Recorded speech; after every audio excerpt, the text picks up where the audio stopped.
something bad to us, we are going to do things to you that have never been done before. We the people tell the government what to do. It doesn't tell us. We the people are the driver. The government is the car. And we decide where it should go and by what route to do. We the people are free. And I hope we have once again reminded people that man is not free unless government is limited.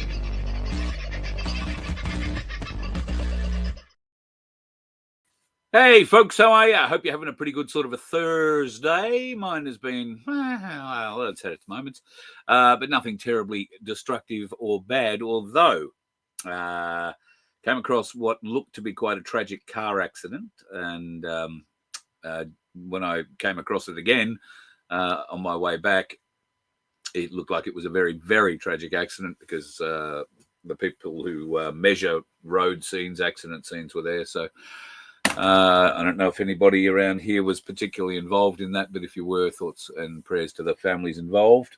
I'm dropping stuff here left and right and centre, and it's a very important thing I dropped, so I've got to pick it up. So, yeah, that was a bit of a shock for the start of the day. I've inherited a dog. You'll be familiar with him. His name is Kobe. And right now, he seems quite happy cuddled up on the couch with a rug over him. It's a bit chilly in our part of the world, which leads me to beautifully into getting yourself a warm hoodie, I would have thought. This time of year, it's getting a bit chilly. In fact, I was talking to One Eye, Skipper Pete from Ingham this morning, very early this morning. Pardon me. And he was telling me that this morning it was 11 degrees in Ingham. Now, that's almost freezing for folks up that far north. Very, very, very chilly indeed, and has been for a little while. So he's thinking about getting himself a wind cheater. They don't have much call for them up there by and large, but maybe you'll get one. Or one of our T-shirts. I mean, we do have some new T-shirts out too, and if you've ever thought Australia wasn't the land of the fee, then, well, you're wrong. You've obviously not had a rates bill. You've not had a fine for breathing or walking or driving or doing anything else. So you've never built anything or wanted to build anything. You've never needed council. Have you ever wanted to put a pool in? Folks, I have had some recent experience with pools and councils. Can I tell you? The level of... I hesitate to call it stupidity. I'm just going to call it bureaucracy. And the kind of person that gets that job is just someone who reads whatever the legislation says and does not deviate from that. Even though when faced with a contradictory situation, a situation that would...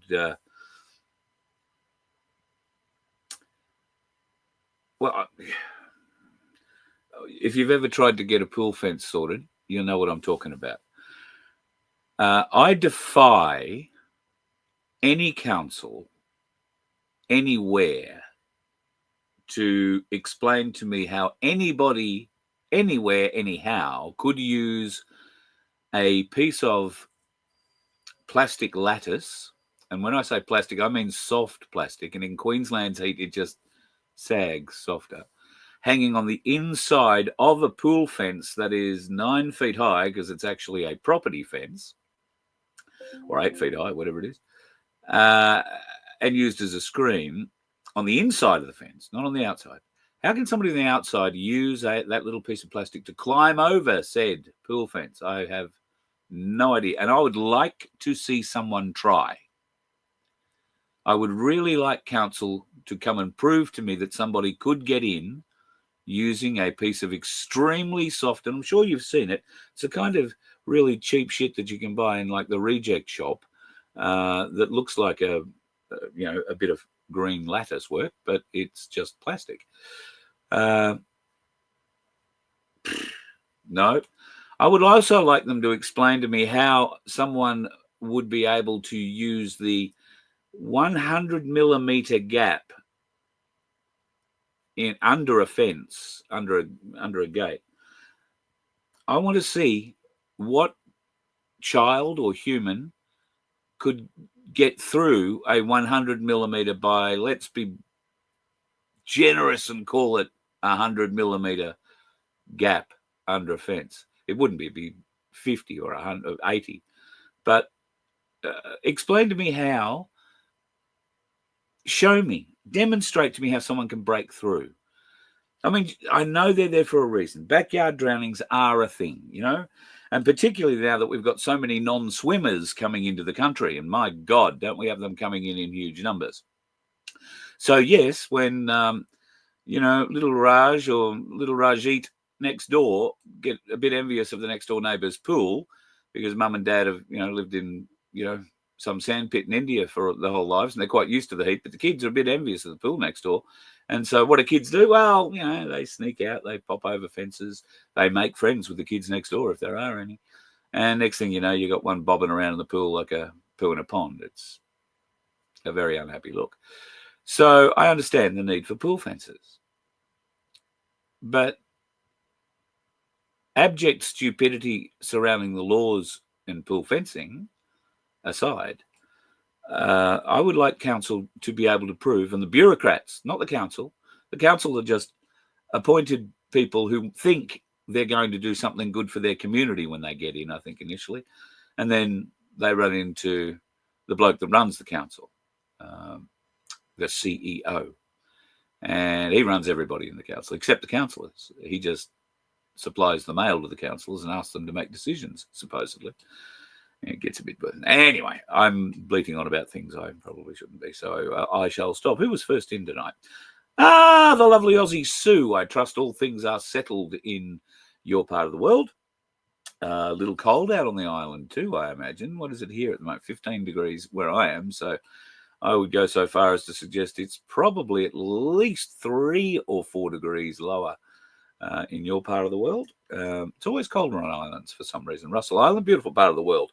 If you've never been into Moreton Island, beg your pardon, Moreton Bay, one of the many islands in there. And I highly recommend that if you've got nothing to do in Brisbane and you're looking for a relatively cheap tour of the bay, you should go and grab an island hopper. Get down to Cleveland, hop on one of those boats that skips around all the islands, drops people off and comes back again. It's well worth having a look at the bay on a nice day. And thank you, Aussie Sue, for always remembering to post that. So yes, folks, please always, if you can, give us the thumbs up. It does help the algorithm. If you're watching this after we've put it out live, then please put a comment in, and hello to those folks I've been talking to recently. And yeah, notifications. I'm starting to think that notifications might be coming a bit more regularly. There have been some significant background changes at UTurd, I think, because things I would ordinarily cop warnings for, things that, like last night's show, for instance, not a murmur. So there is also some other changes in the analytics, which I'm not smart enough to quite figure out, so I won't really talk about them. I might be making things up. But I'm hopeful that they're freeing up the suppression that has been on the site for a while. And that's evidenced by the fact that in the last few days, when I've put out a call for new subscribers, so if you're not subscribed, please go and click on the subscribe button right now, folks. We're trying to hit a mark. We're really close to it. And that's sort of what Vince and I have been encouraged about. Ordinarily, it would take somewhere in the vicinity of 1,000 of your likes to give me one like. It would take 1,000 of your subscribes to give me one subscriber. Or it was over that, actually. We measured that. A mate of mine did that one night with a whole bunch of his university students. So it was staggering to see the suppression that went on while we were trying to build this site. And we know a lot more people watch it than are subscribed to it. And thank you very much for spending your time with us. Would that help if I brought the microphone a bit closer? I need new glasses, you see. Having a bit of a hard time seeing at the moment. These ones particularly, not that I'm shy, but these ones particularly have a few, don't know if you can see that or not, but there are some bad issues. Oh, I don't know what's going on there. My screen seems to have gone weird, and I'm dropping things, dragging things. Yeah, so my glasses are not exactly... And you know what they're like? You've got to get them in the right place before you can actually see anything. So I apologize. Let's go back to who's in the room. Like and subscribe if you will, folks. Subscriptions really do help the algorithm. And if you don't want the notifications, just switch them off. In my case, you probably won't get them anyway, because that's been the other part of the submission. But I did notice that I got one today, and I did get one yesterday. I got one the day I set the show up really early, about 2 o'clock. That's came through, I think, about 5 o'clock in the afternoon. So I got one then on one of my phones. So we'll see how it is. The lovely Michelle Bradley Smith is in. G'day, Stu. Hope you're well.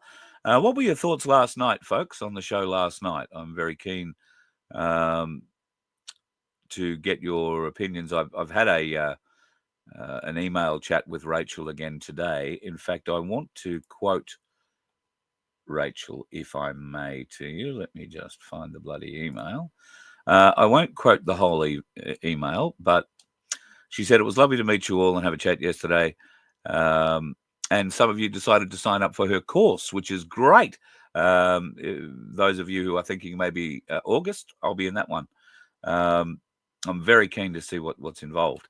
Anyway, she goes on to thank me again for sharing the info on the channel. And she said that she read through most of the stream comments as well as other comments last night. And her quote here is, "You have a very switched on, loving community there." I can't begin to tell you how proud that makes me. Thank you for being you. This community is very powerful and very strong. And now we've been able to incorporate the Rumble viewers into it, who for a long time we haven't seen your comments, and a lot of you have come over to the YouTube so that you can comment or whatever. Well, now you don't have to, and if you choose to be on the Rumble side of things, then that's all good too. If you want to stay on Facebook, that's all good too. But the YouTube channels seem to be working as well, so everybody should be getting a say about now, I hope. So I'm so grateful for our moderators, Aussie Sue, Michelle, obviously, and the wonderful Sunflower, who do just a beautiful job of keeping the trolls out. And you're very tolerant. I mean, everybody understands that I'm not against criticism. I don't mind being criticized. But some of the trolls, it's not about criticizing. It's about belittling, or it's about humiliating, or it's about trying to be showing their smarts against mine, I guess. Nobody cares. I don't care. I don't think any of you care. And I think that's why we aren't populated with trolls, because we've made it quite clear we're just not going to put up with that bullshit. If you want to go and play that game, there are plenty of other people you can go and play that game with who will bite back. But we have such a warm community here who I know helps each other, not just by being here every night, fingers crossed when I'm around every night, but I know outside of this program, many of you have caught up. You've met, you've made friends, you're having interactions, and in some cases you are helping each other. And that's wonderful. It's such a beautiful family that we have here, and I'm so pleased that Rachel found that last night, found that warmth. So much so that she's agreed to come back and do more here on The Voice of Freedom. And I think you might find that she and Cass will get together and do a couple more shows, potentially through here, but they might also be on FBN, which leads me to Vince, who is also another moderator here, but he is so much more. So along with all of you guys, I am immensely thankful for Vince and the work that he puts in unpaid all the time. And he does a lot of work for me because I'm a bit of a numpty. So, he helps me, and it's very, very important that he does help me because I am such a numpty with certain things. To have a man with his skills and his temperament, his demeanor around me has been a boon in my life, and I consider him one of my closest friends.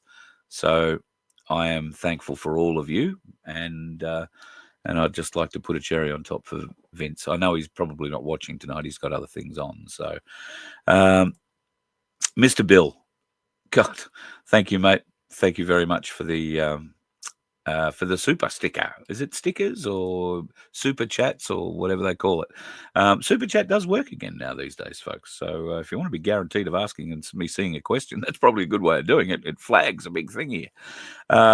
Stu, good to see you're out and about, mate. Life's kicking. I hope the hound goes well. We might see a few videos of the one I'm babysitting. Oh, he's not. He's dead to the world at the moment, so he's not coming over to sit on my knee. DM, g'day, Paul. Nice to have you in live. The Zabinator has boom alakazammed his way in. The lovely Kathy, g'day, Pete. I hope life is good in Pinnaru. And Johanna, g'day, Alan. Hope you are doing well. I think I missed out Connie and Alan last night. That was a bit rude of me. I'm not sure if they're in tonight, but hello, Connie and Alan. Tony, my beautiful man, how are you? I hope you're well. I know where you are. You're going to be bloody cold. So rug up, brother. Rug up, or get yourself a hoodie, and get yourself a hoodie is probably a good way of doing it. The website for our merch, just in case you missed it, is merch.vofhq.com. I know it's a bit weird, isn't it? Well, that's why you have events. It stands out. merch.vofhq.com. And we've got all sizes, got just about every color, including all of the ones in the rainbow, but we don't offer a rainbow shirt for pretty obvious reasons, as you would imagine. Paul, you've built 2 sheds without annoying council for their approval. God love you.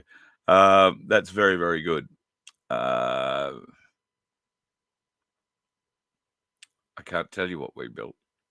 I will one day. G'day, Ian. G'day, Andrew. I'm going to get myself in trouble if I talk about that. All right, Pete, what's going on here? If we're selling a house with a pool or a pond, fill it with sand and then cap with 10 mil of concrete.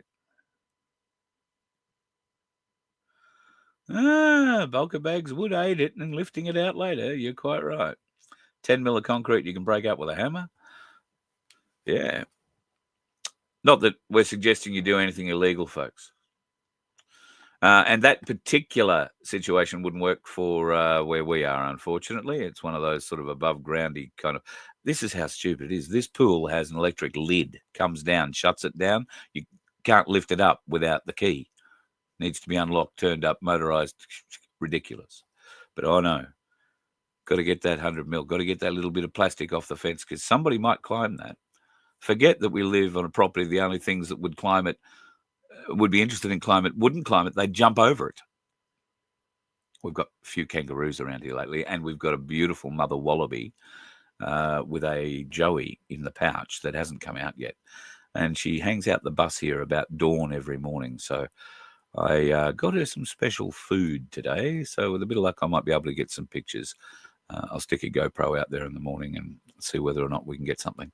G'day, J1. Yes, I've had a few comments today about that.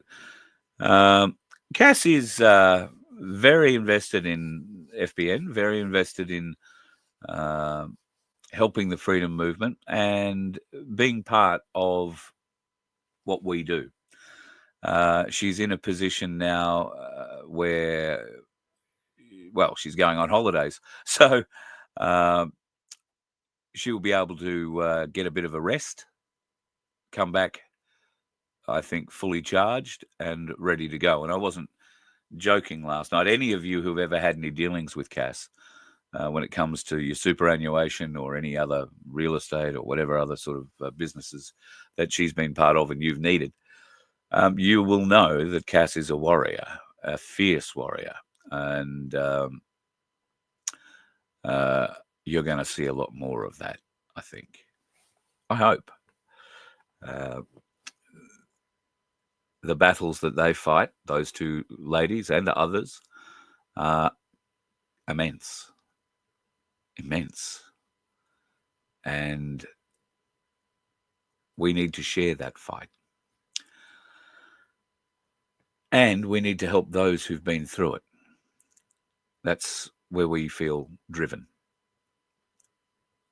I've been driven to helping abuse victims all my life for whatever reason. I've never really known why.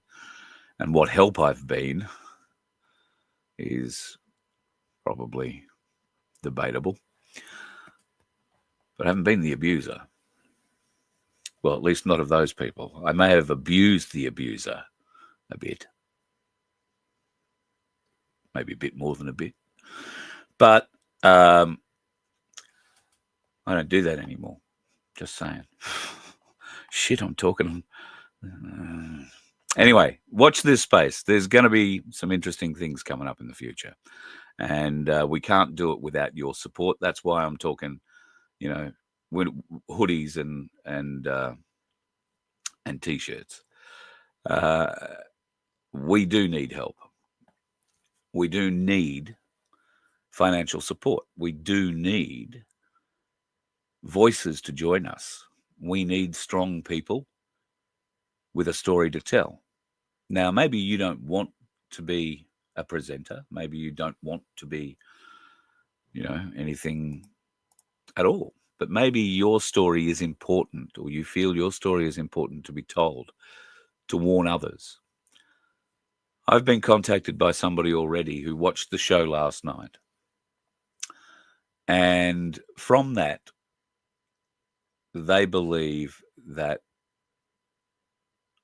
some of the memories that they have, which they've been doubting themselves, you heard us talk about it last night, the fake memory syndrome.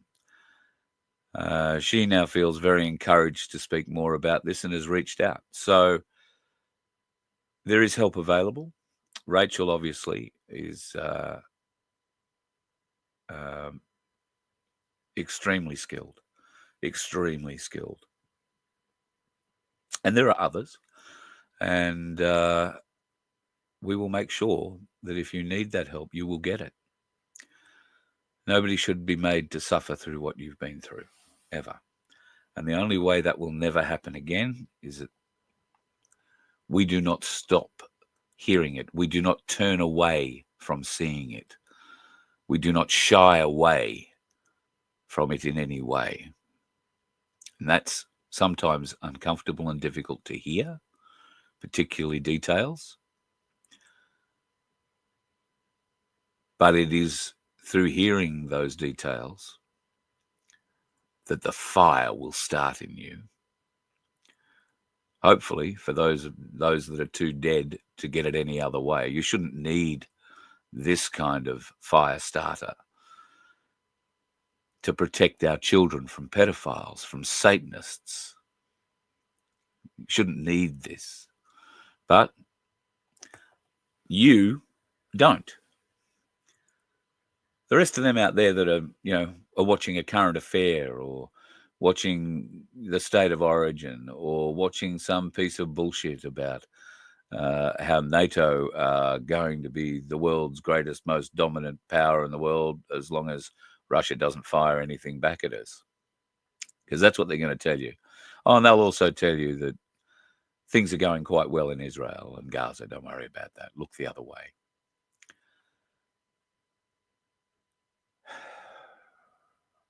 We need to reach those people watching those shows.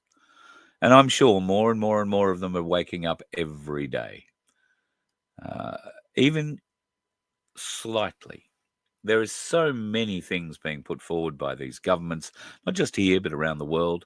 But Australia particularly, Victoria especially, putting through new legislation, new ways to put another fee or raise the fee they already are taking from us. I believe that the Victorian government has backed down somewhat from their fire levy.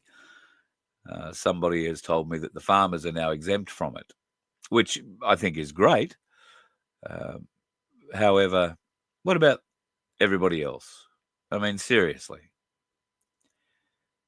what you are doing, and I remember the days when Jeff Kennett saved the state by putting, it was a $100 levy on every house you owned. Now, if you owned one house, you paid an extra $100 for, I think it was 3 years in your rates or in your taxes, whatever it worked out at. Now, if you owned 3 houses, you paid $300. If you owned 10, you paid $1,000. It wasn't unreasonable. But that was Victoria's future fund, or get out of the debt fund, that the state was left in after the previous Labor government, who I want to say was John Cain and I think there was another bloke in there too. I can't remember his name. Anyway, they left the state in an absolutely deplorable way. I remember leaving Victoria. Joan Kerner, another bloke. They left the state in a deplorable way. The roads, you could barely drive on them. The councils couldn't get money from anywhere to fix the roads. So the roads just were falling apart. Does that sound familiar, Victorians?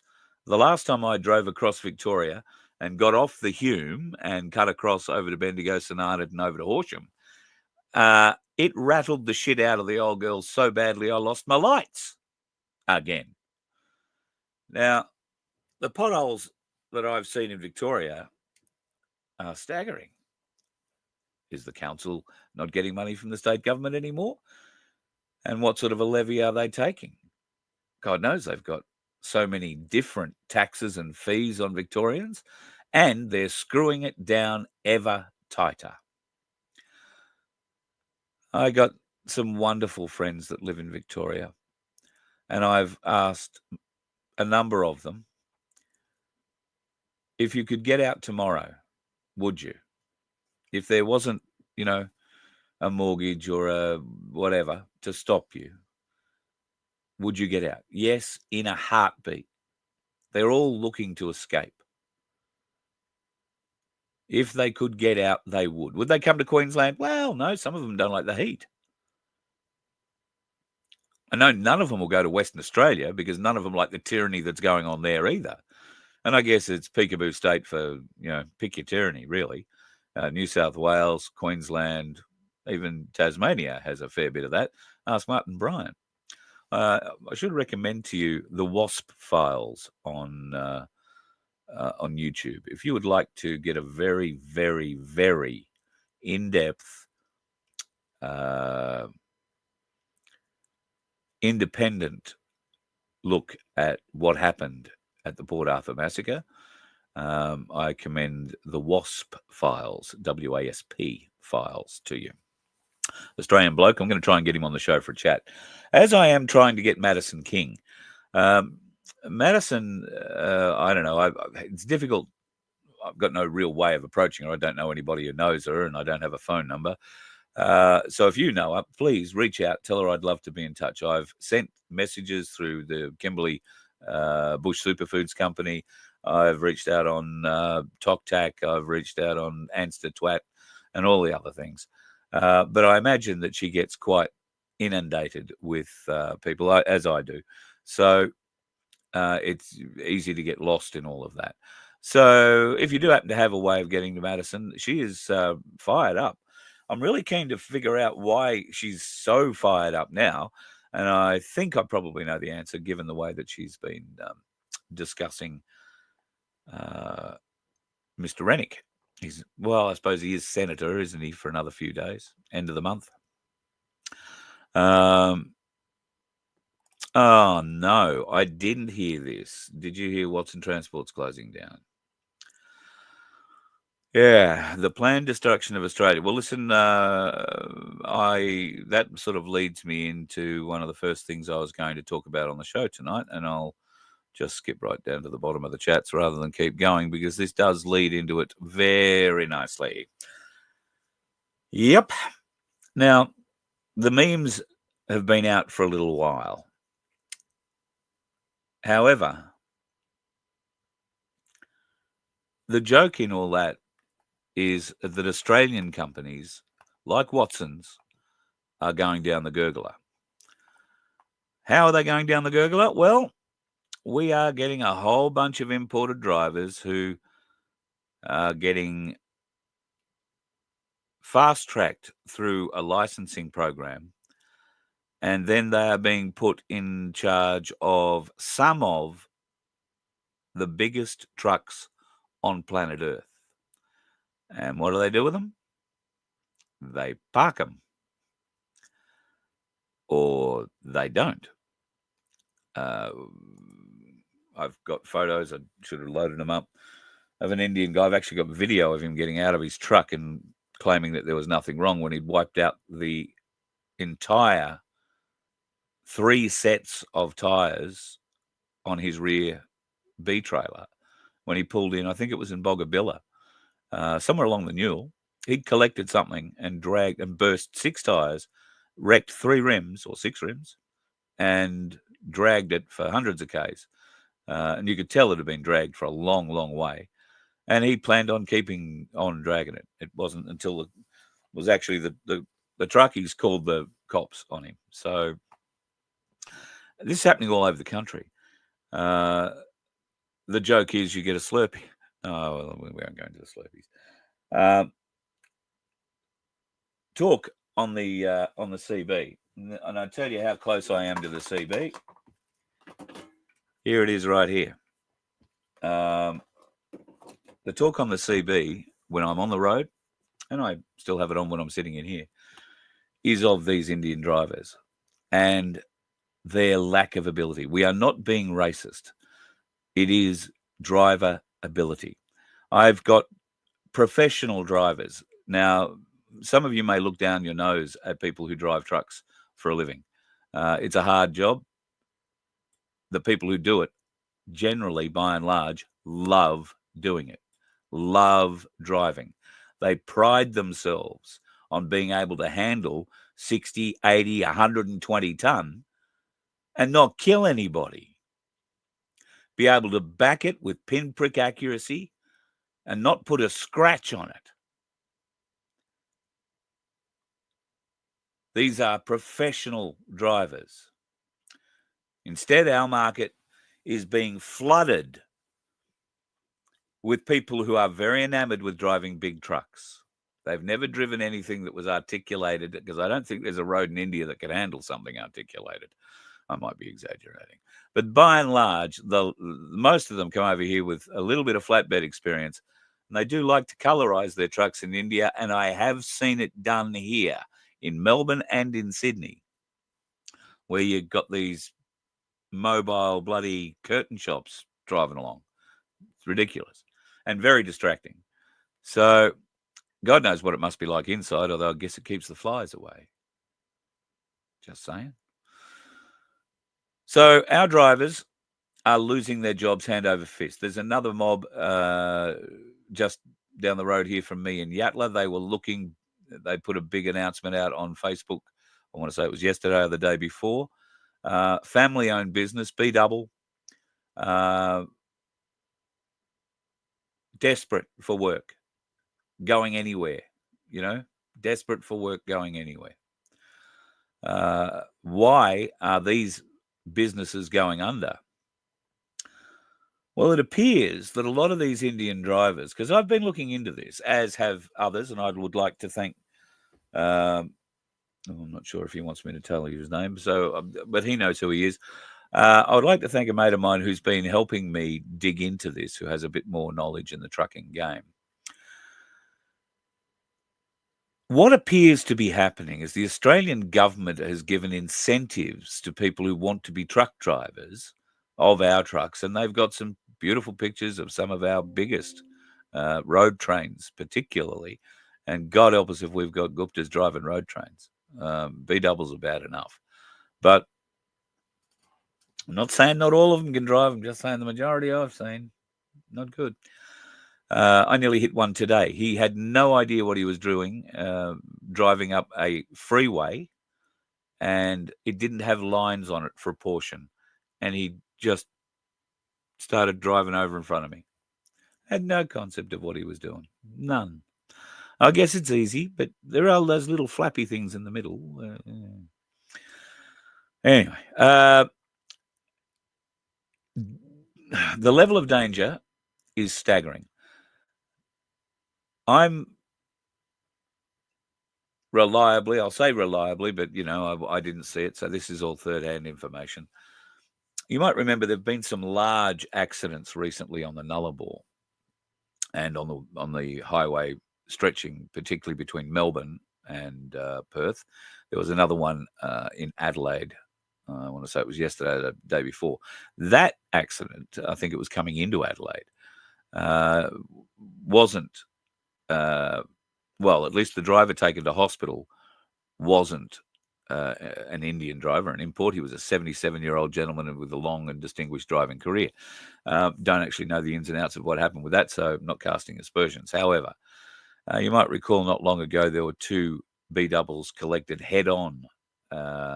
That would be a closing speed of 200 kilometres an hour. One of those trucks was manned by a couple of Indian drivers. There was evidence of that scene, and there has been this evidence exposed through the trucking industry in various different ways, that these Indians do not stop unless there is a reason to, like they need to have fuel, not food, only if the truck needs fuel. Now, these days, it is possible to fuel a truck in Perth and drive it to Sydney non-stop, and vice versa. It's very likely, in fact, that that's exactly what they were doing. These long-haul things carry a lot of fuel, and they can go a long way. So they don't stop. That means that the two drivers that are inside and they're allowed to drive 5.5 hours each a couple of times, and then they've got meant to have a rest break and all this other thing. You can only drive a certain amount of hours before you have to have like 24 hours off. Well, if you've got a couple of drivers and you're not stopping, you can go an awful long way in a relatively short period of time on the road. And that's exactly what they do. How do they stop to go to the toilet, Carl? Well, they don't stop to go to the toilet. And no, they don't have toilets in the trucks. That's where the Slurpee comes in. However, at particularly one particular accident site, it was discovered that they had been using a Bunnings bucket as their toilet, and that was placed somewhere in the back in the sleeper cab area. I guess they figured that because the lid came off it during the accident and everybody got covered in shit as well, I'm guessing. But these are what we are dealing with. I think I've mentioned here before the story of pulling an Indian out of the back of a taxi at the casino one night. We didn't do it. The taxi inspectorate did, which was lovely to see. But nobody could use the boot of the car of that taxi, or boot of that taxi, because there was another driver asleep in it while the other one drove around. Only one of them had a license too, which was interesting. These are the kinds of things. Now, we are importing people who, and I'm not having a go at them. This is the culture they've come from, where there's a billion of them, over 1 billion Indians there. Who the hell wouldn't want to get out? And most of them are beyond poor. So everybody rips everybody off just a little bit. All right. And everybody just gets that little bit better out of it. That's pretty much how I see the culture as working. Everybody robs everybody, and it's just accepted. It's just what's done so that we can all get a little bit ahead. But when you take that mindset and that learned behavior and you place it in Sydney or Melbourne or worse, in outback Australia, then you're going to find a culture clash. And it's not going to be friendly. It's not going to be welcoming. Now, I have found, by and large, Indian people to be lovely, wonderful, welcoming, wonderful people who, when they come to this nation, understand how lucky they are. And yet, when you ask them, why did you come here? Australia gave us an incentive to come. Oh, okay, so you're going to be naturalised? Oh, yes, we're Australian citizens. Great. So if Australia was to go to war and India was on the other side of that war, maybe fighting with Russia, where would your loyalties lie? Oh, with India. Without hesitation, every time. Now, that's just India. Let's not go into the Africans. But I came across an interview today with President Ibrahim Traore from, that weird little country in Africa. He's a 30-something-year-old ex-military guy who has taken control of his country and is going around the world making very bold statements about how Africa is now standing up and going to fight back. Now, I received a link to a video that's a couple of days old now, a speech. It is an immensely powerful speech. I've watched about, I've got about 10 minutes left, so it's a half-hour speech. 15 minutes into it, I was going to play the whole thing for you tonight. But instead of doing that, I'm going to take out some of the salient bits from it and give them to you tomorrow. What this man is saying is what every national leader should be saying. This man is letting the IMF know and all other central bank controlled apparatus that not only has he and his small nation had enough, but he is empowering other nations inside Africa to rise up. He is naming the theft, the gold, the diamonds, the minerals, and he is naming the thieves, the central banks, the IMF. In the course of watching all of this, I did start to wonder whether or not I was watching an AI. So certainly the video leads itself, particularly the audio, leads itself for me to believe that this is an AI generation. However, you cannot argue with what's being said. So if you haven't seen it already, in fact, I'll copy it here because rather than me cutting it up, I think you will enjoy reading it, watching it. It is a very powerful speech, and if we had someone like that in this country, I would follow them immediately. So I've just posted that up in there. For those of you who can't see that in the chat, what I'm talking about, if you go to YouTube and type in President Ibrahim Traore, Traores, Traore's bold speech to the IMF, it'll pop up. It's on a channel called Black Rebellion. Now, I caution you that it might be AI. The audio has been altered significantly, but I'm not sure if that's because of what these people have done in the edit. And it is edited, it is cut. It's not a 30-minute uncut speech. So take that part of it as you will. But what he is saying is exactly what people need to hear. And someone needs to stand up and say in this country, one of these elected politicians that didn't make it into office this time round. I'm not talking about Rennick. I'm talking about, I don't know, Malcolm Roberts, maybe. Pauline Hanson seems to be making a lot of noise at the moment about we the people. I'll be interested to see what happens with that. Pauline was for we the people before the election, and then just prior to the election, she changed to being not quite as much for the people again. Speaking about coalition things, the coalition has apparently abandoned their election promise to cut immigration by 100,000. And whoever that blonde woman is has got a red dot on her head. Thank you. How nice.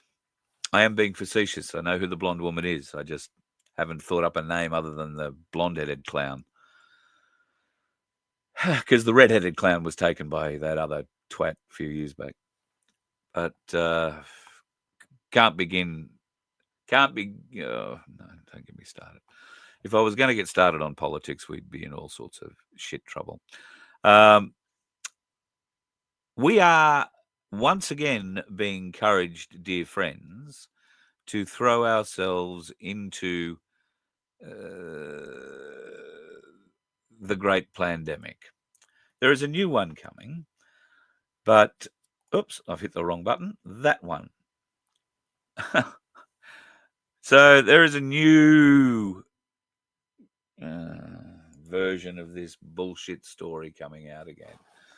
And look, I have no doubt people are getting sick. People will get the cold. And if you've already been slapped in the arm with the jab of shit, then every chance you're going to get a lot sicker. That's my bet. But those of us who have protected ourselves, inoculated our brain against stupidity and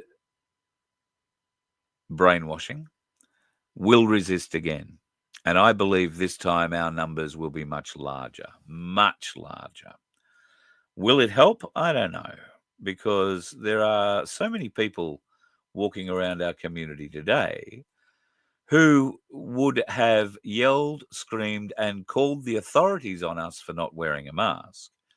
But today it seems they need to put up signs to stop us asking them why they're wearing a mask today.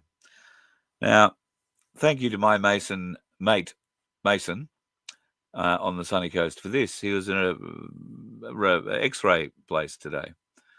And this sign is up there. Your safety and the safety of our staff is our priority.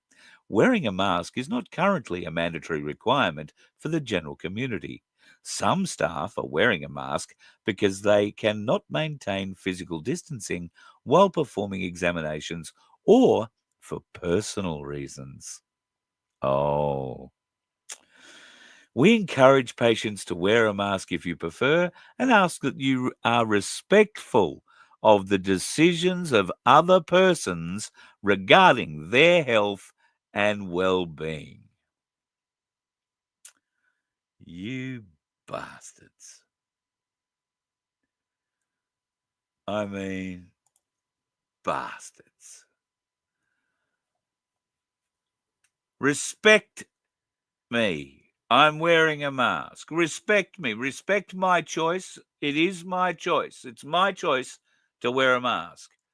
It was my choice not to wear a mask, and it wasn't my choice to be ridiculed, abused, cajoled. But if you choose to wear a mask, oh, don't ask us why. Don't laugh. Don't say, "Oh, you believe that shit, do you?" Oh, God, pathetic. Isn't it? It's just a great way they turn it around on us, though. Horrible, horrible, horrible people. Here's something that you might find a little interesting in the world. Actuaries are what the insurance business uses to figure out how much they're going to charge you in insurance fees next time you want to insure the house or reinsure your property. Now, check out your exclusions, if you will, please. These are new, as you can see at the top. Exclusions A8 is deleted and replaced by. I'm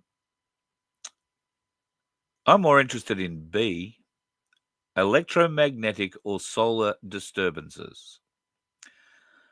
They do not insure for any loss caused directly or indirectly by electromagnetic disturbances. This could be something that's happened with the sun, solar radiation, solar flares, or solar rays. Such loss is excluded regardless of any other cause or event contributing concurrently or in any sequence to the loss. This exclusion applies whether or not there was any widespread damage and whether or not it was caused by human activity or an act of nature.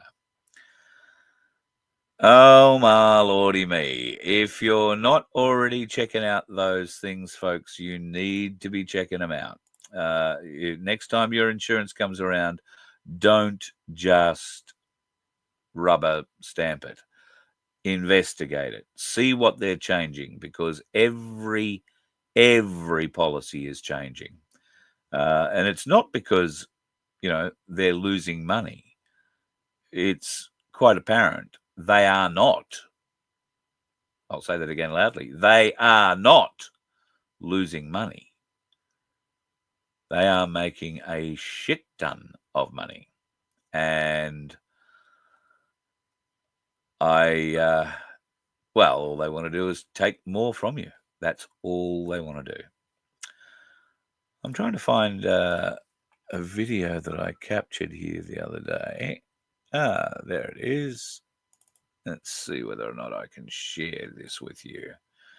Might take me a moment to spin this up, considering that we're speaking about solar activity.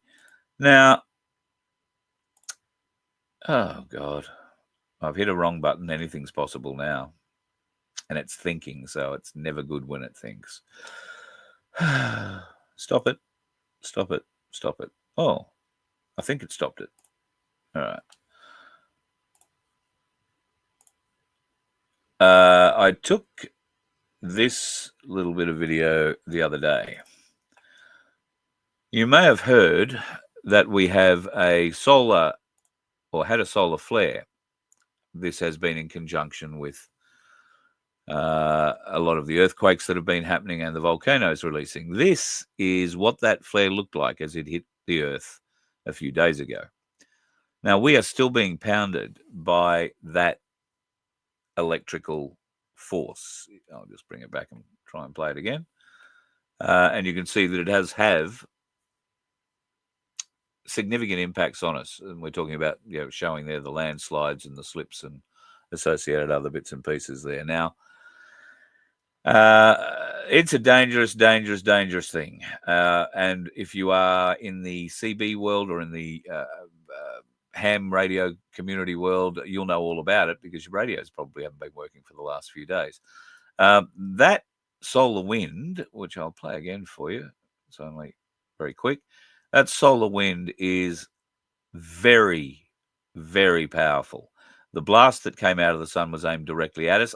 Fortunately for us, it's not the kind of radiation that was going to do us immense damage, but it has done a fair bit to the globe. It has maybe triggered or at least set some things in motion with our tectonic plates. And obviously there is a lot of evidence of that around the scenic rim, the rim of fire, the Pacific Ring of Fire, and the horseshoe of fire, as they're now calling it, in the Mediterranean, where it looks like 4 volcanoes and 24 underground volcanoes filling with magma. So Europe, I don't know whether it's going to be Russia blowing it up, Ukraine blowing it up, or bloody volcanoes blowing it up and earthquakes. This way, it's a 50-50 bet, I suggest. Putin has been on the phone to Donald Trump. He's said, hey, listen, these little bastards over the bridge, they've come over here, they've blown up a third of my bomber fleet, and they've blown up the bridge between Crimea and us. We're not happy. We are going to have to retaliate. And Donald Trump said, bloody oath you do. I would be. So last night, just as the show went to air raid sirens were ringing out in Ukraine. Everywhere in Ukraine. Everywhere. Air raid signals everywhere in Ukraine. We didn't wake up this morning with any great news of decimation. Putin has a problem. The attacks that happened on his 4 bases, I think it was in Russia, and the attack that happened on the Kursk bridge didn't really kill anybody. They did a lot of damage to equipment, but by and large, all the airmen were inside. Nobody was sitting in those planes. So if somebody got killed there, it was because they were standing too close to them when the drones came over and landed, because that's what's happened. The drones have flown in and been landed on those wings and detonated from there. You don't have to blow the entire plane up. You just have to make it unflyable and make it very costly to repair. And those T-22s and the T-95s are pretty costly to repair. It's billions of dollars worth of infrastructure that was blown up on runways. And then they go and blow up the only viable path, road transport path between Crimea and Russia. Again. This time at a much deeper level. Does anybody believe, seriously, that Ukraine did this? Oh, it's been planned for 18 months. They could have 18 years. They couldn't have planned that. They couldn't have funded that. They couldn't have found the drones for it. They couldn't have found the pilots for it. And they certainly couldn't have got them across the border. So what is Putin to do? If he hits infrastructure, he's going to kill service people, servicemen and women, probably Ukrainian, but there's probably a reasonable potential for British, French, German, and American trainers to be killed as well. Putin's already hit a number of Patriot missile sites, a number of HIMARS sites, and I believe a couple of supposed drone factories in Ukraine. But how does he retaliate on an infrastructure strike that didn't really kill too many Russians without killing a whole heap of innocent Ukrainians? Or will he care? Does it matter? I don't know. I don't think it does. I think Russia will exact a heavy toll for what's been done to them, and I think rightly so.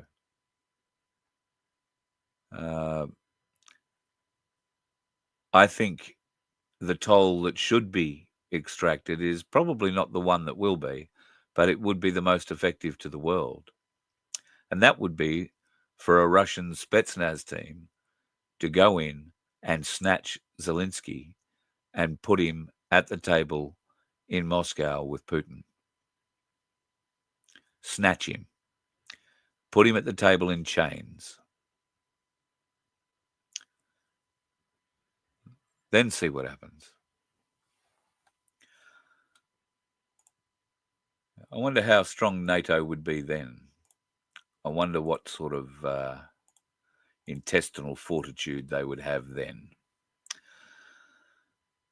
NATO, the evil forces of the world, united. God, don't we love them. You happen to know that there's a Rothschild Island down in Antarctica?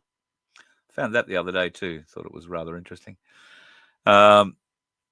So yeah, they are everywhere. And that Rothschild Island, if you do a little bit of research about it, it's not really an island at all.